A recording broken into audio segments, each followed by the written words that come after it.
Dear students, मैं हूं doctor ओनिंद्र और आप सभी का स्वागत है इस नए वीडियो के अंदर। और हम लोग पढ़ेंगे प्रैक्टिस सेट 7 विद एक्सप्लेनेशन, चीज़ों को पढ़ेंगे और समझेंगे, ठीक है ना। टोटल हमारे पास 25 क्वेश्चंस हैं। आप थोड़ा सा ध्यान दीजिएगा क्योंकि परीक्षा में 25 क्वेश्चंस आएंगे एंटायर सिलेबस को कवर करते हुए। पूरे सिलेबस से 25 क्वेश्चन बने हैं, ध्यान से देखिएगा वीडियो को अंत तक। देखिए क्वेश्चन नंबर 1 है, she has sent me invitation खाली स्थान डिनर, ठीक है ना। तो यहाँ पे हमें एक प्रीपोजिशन यूज करना है, तो इनविटेशन के साथ हमें यूज करना है she has sent me invitation to dinner. Okay, two option आपके लिए सही ऑप्शन होगा, ठीक है। क्वेश्चन 2 देखते हैं, सीवेज takes a glance the newspaper headlines, मतलब ग्लांस मतलब नजर डालना, देखना, है ना। तो सीवेज टेक्स अ ग्लांस एट, इसके साथ हमेशा आपको एट इस्तेमाल करना है, ग्लैंस के साथ एट लगाना है, glans at the newspaper headlines. Okay, चलिए देखते हैं question number 3, which one of the following is an example of cumulative conjunction. ध्यान दीजिएगा, क्यूमुलेटिव कंजंक्शन, पहले कंजंक्शंस को समझिए। कंजंक्शन मेनली दो प्रकार के होते हैं, coordinating conjunction, subordinating conjunction. Coordinating के अंदर जो 4 सब पार्ट हैं उसमें से पहला है cumulative conjunction. Okay, cumulative conjunction को हम समझेंगे, इसमें जो इसके एग्जांपल्स होते हैं, इसका मैंने डिटेल वीडियो बनाया है, उसको जरूर देखिएगा। तो इसका जो पहला एग्जांपल है बोथ और एंड, है ना, ये होता है क्यूमुलेटिव कंजंक्शन। ओके, बाकी इधर और नाइदर नॉट, ये सब अल्टरनेटिव कंजंक्शन होते हैं। ध्यान दीजिएगा, एक बार दोहराइएगा चीजों को जाकर। क्वेश्चन 4 देखते हैं, द बर्गलर्स, वर्गलर्स का मतलब सेंध मारने वाले लोग होते हैं, जो घर में जैसे कई जगह बना करके घुस जाते हैं, सेंधमारी करने वाले। द बर्गलर्स रैन अवे, जो चोर थे ना वो भाग गए, कहीं ऐसा ना हो कि वे पकड़े जाएं। मतलब कि कहीं ऐसा ना हो का अर्थ यहाँ पर लेस्ट के साथ आएगा। लेस्ट मतलब कहीं ऐसा ना हो कि, और जरूर ध्यान दीजिएगा कि जहां लेस्ट आता है वहां शुड भी आता है। तो अगर शुड आ रहा है तो ये इंडिकेट कर रहा है कि यहाँ लेस्ट लाना चाहिए, है ना। चोर भाग गए, कहीं ऐसा ना हो कि वो पकड़े जाएं। ओके, चलिए क्वेश्चन नंबर 5 है, लेट स्नेहा वॉच टीवी, मतलब कि टीवी, स्नेहा को टीवी देखने दोगे ना, तो यहाँ पे विल यू इस्तेमाल करना है। लेट के साथ मैं कई बार बोल चुका हूं कि लेट के साथ अगर हिम, हर या किसी का नाम आ जाए तो विल यू इस्तेमाल करना है। लेट के साथ अस आता है तो क्वेश्चन टैग में शैल बी का इस्तेमाल करना है। चलिए क्वेश्चन नंबर 6 देखते हैं। क्वेश्चन नंबर 6 दिया गया है क्वेश्चन फ्रेमिंग से अगेन, मतलब कि are you nervous, why are you show nervous, या वाई आर यू नर्वस, यहाँ पे वाई वर्ड ज्यादा सही होगा, सुटेबल होगा। वाई आर यू नर्वस, आप क्यों भयभीत हो।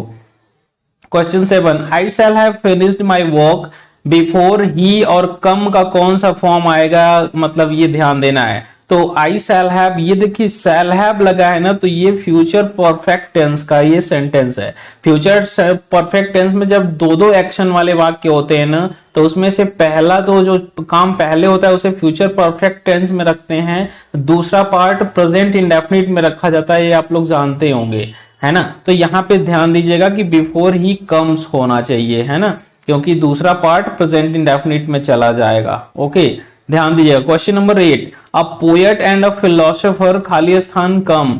मैं आपको बता दूं ये अगेन सब्जेक्ट वर्ब एग्रीमेंट यानी टेंस का क्वेश्चन होने वाला है। टेंस पे मैं आपको बता दूं, अ पोएट और अ फिलोसोफर ये दोनों दो लोग हैं, है ना। जब दो लोग की बात हो गई यानी कि सिंगुलर नंबर नहीं रहा, प्लूरल बहुवचन का यहाँ पर सब्जेक्ट हो गया, कर्ता हो गया, तो इसके साथ आपको एक बहुवचन का वर्ब भी लेके आना होगा। तो a poet and a philosopher, जब आर्टिकल के साथ ये दोनों आ जाते हैं ना, तो अ पोएट अ फिलोसोफर यानी दो लोग हो गए।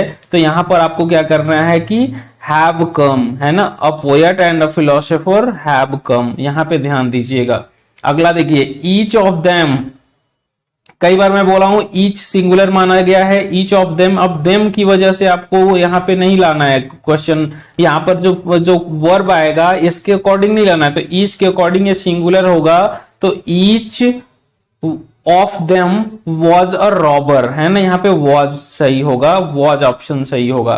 चलिए फिर से रीड करेंगे इस केयरफुली हम इस पैसेज को, क्योंकि पैसेज पे यूनिट 2 बेस्ड क्वेश्चन होगा। इस पे अनेक शब्दों के लिए एक शब्द, एंटोनिम, सिनोनिम, प्रीफिक्स, सफिक्स वाले क्वेश्चंस बनेंगे। तो पहले से आप लोग रीड कर लीजिएगा थोड़ा ध्यान से।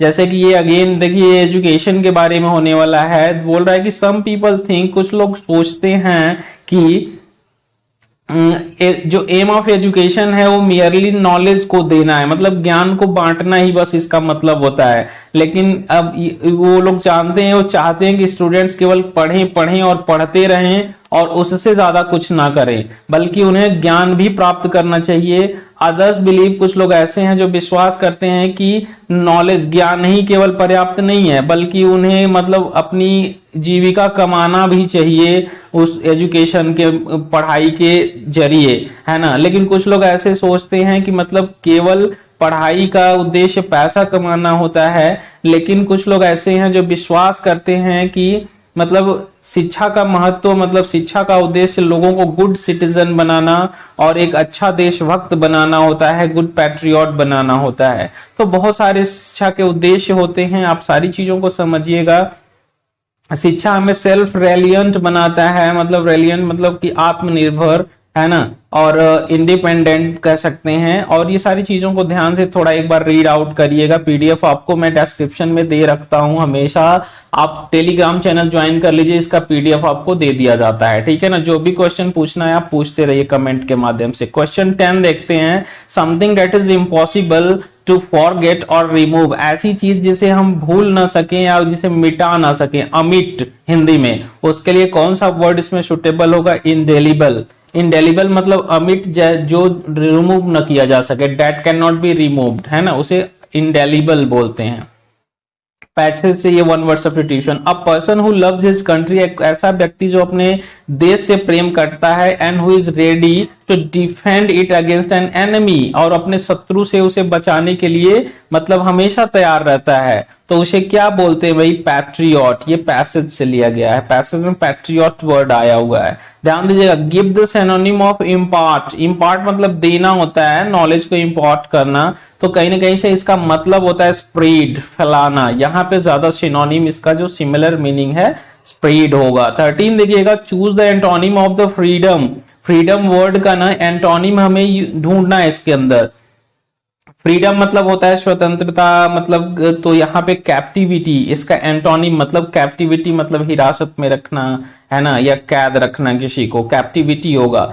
14 नंबर देखिएगा, give the similar meaning for the word self reliant. Self reliant का मतलब मैंने अभी भी बताया कि जो आत्मनिर्भर होने का जो एक्टिविटी होता है, तो यहाँ पे इंडिपेंडेंट जाकर यहाँ पर सिमिलर मीनिंग दे रहा है, समान अर्थ दे रहा है, ध्यान दीजिएगा। 15 number question, which of the following words does not need prefix in, मतलब प्रीफिक्स in का प्रयोग किसके साथ नहीं किया जा सकता है? जैसे देखिए चेक करते हैं, इनएक्टिव हो सकता है, इनडेलिबल अमिट हो जाता है, इनकम हो भी सकता है, इम्प्रॉपर के जगह पे इन प्रॉपर नहीं हो सकता। यही ऑप्शन आपके लिए सही है, ऑप्शन डी सही होगा।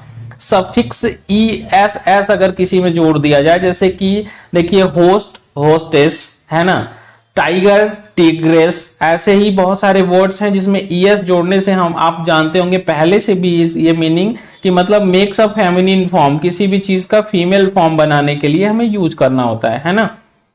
एक्टर, एक्ट्रेस, है ना, एक्टर, एक्ट्रेस, तो es जब जुड़ता है तो कहीं ना कहीं से फेमिनिन फॉर्म बनता है, ध्यान दीजिएगा। Which is not the basis of technical report, unit 3 से फिर शुरू हो रहा है क्वेश्चन। इसके सारे क्वेश्चन इंपॉर्टेंट है, मैं आपको बता दूं, पूछे गए क्वेश्चन ही मैं बार बार यहाँ पर रिपीट कर रहा हूं विद एक्सप्लेनेशन आपके लिए। चीजों को समझिए। आपको देखिए मैं आपको बता दूंगी कि गूगल सर्च में सब आंसर्स आएंगे नहीं, कुछ लड़के अभी भी नकल के भरोसे जी रहे हैं। Please don't go there and waste your time on those issues. मैं आपको बता दूं कि क्वेश्चंस थोड़े से घुमा दिए जाते हैं, गूगल सर्च में नहीं आते हैं, तो आप ध्यान से पढ़िए। थोड़ा सा आपको काम करना है, 2-4 टॉपिक्स बस पढ़ना है। चलिए देखते हैं। Which is not the basis of technical report, technical report का कौन सा बेसिस नहीं है? इंपॉर्टेंट क्वेश्चन है ना।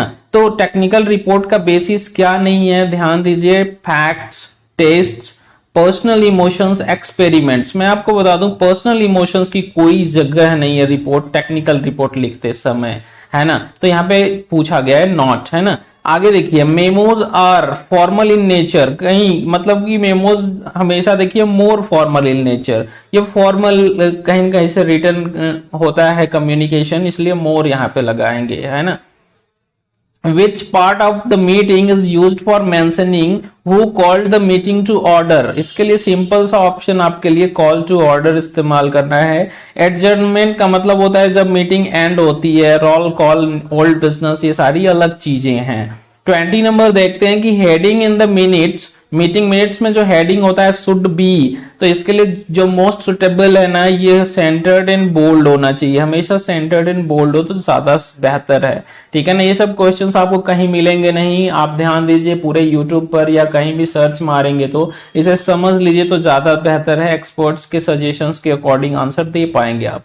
21 देखिए, body of includes time slot, topics and presenter, मतलब जो बोलने वाला व्यक्ति है उसका टॉपिक क्या है और कितने देर वो बोलेगा, ये सब चीजें किस राइटिंग के बॉडी में रखी गई होती हैं, ये एजेंडा होता है। मैं आपको बता दूं, एजेंडा में किसको कितना मिनट बोलना है, किस टॉपिक पे बोलना है, ये सारी चीजें लिखी गई होती हैं। तो ये टाइम स्लॉट, टॉपिक और ये प्रेजेंटर का सारा जो विवरण होता है ना, ये एजेंडा के अंदर होता है। 22 देखिएगा, which of this is not mandatory in a memo, memo में क्या आवश्यक नहीं है, मैंडेटरी नहीं है। सैल्यूटेशन, मैं आपको बता दूं इसमें अभिवादन और नमस्कार करने की कोई जरूरत नहीं होती है, ये सब लेटर्स में रिक्वायर्ड होता है, यानी कि डेट, सब्जेक्ट, मेमो नंबर तो होता ही है, आपको सैल्यूटेशन की जरूरत नहीं होती है मेमो में, मैंडेटरी नहीं होता है ना, आप लिखें या ना लिखें ऑप्शनल होता है। 23 देखिए, which one is not characteristic of letter, मतलब इसमें से कौन सा लेटर का गुण नहीं है ना। ब्रीफ इन कंटेंट, आपका लेटर हमेशा ब्रीफ इन कंटेंट, शॉर्ट में, मतलब सार गर्भित होना चाहिए, ज्यादा चीजों को कलेक्ट करे कम शब्दों में, पर्पसफुल होना ही चाहिए, टू दी पॉइंट भी होना चाहिए, लॉन्ग एंड नैरेटिव नहीं होना चाहिए। ध्यान दीजिएगा कि बहुत लंबा और कहानी नहीं कहने जा रहे हैं आप, letter should be brief, should be purposeful and to the point, है ना, ये लॉन्ग और नैरेटिव नहीं होना चाहिए। ध्यान दीजिएगा, which of the following is not is use to pass orders from the office of seniors, office of senior से ऑर्डर को पास करने के लिए क्या इस्तेमाल किया जाता है। श्योर एंड सर्टेन आप जानते होंगे, ऑफिस ऑर्डर, क्योंकि मैंने वीडियो में सेपरेटली पढ़ाया है, डिस्क्रिप्शन में ऑफिस ऑर्डर पे सेपरेट वीडियो मैंने दिया है, उसको लिंक से जरूर देखिएगा। आगे देखिए 25 और last question, adjustment letters are written to, adjustment letter भाई कौन सा लेटर, इसको कब लिखा जाता है, for a complaint, for a claim, for a inquiry, इन तीनों की जरूरत नहीं है। इसके लिए मेनली मैंने बताया था कि to reply and solve a comment complaint, है ना। जब भी कोई कंप्लेंट रिसीव होती है तो जो सर्विस प्रोवाइडर होता है ना, वो उस कंप्लेंट को सॉल्व करने के लिए एडजस्टमेंट लेटर लिखता है, अगेन, ताकि जो उसने सर्विसेज अच्छे दिए हैं नहीं दिए हैं उसको सॉल्व कर सके। तो ये रिप्लाई करने के लिए और सॉल्व करने के लिए, कंप्लेंट के लिए एडजस्टमेंट लेटर लिखा जाता है। Thank you so much for watching dear students, daily video देखा करिए, 5 मिनट में आप चीजों को समझ लेंगे तो हमें नहीं लगता है कि दुनिया की कोई ताकत आपको कम्युनिकेशन स्किल 2 में फेल कर पाएगी। आपको कम से कम 8 से 9 क्वेश्चन सॉल्व करने पास होने के लिए, लेकिन I am with you till the last date of your exam. 25 में से हम लोगों का जो टारगेट है वो 25 लेके आना है। Thank you so much for joining and thank you so much for watching me online.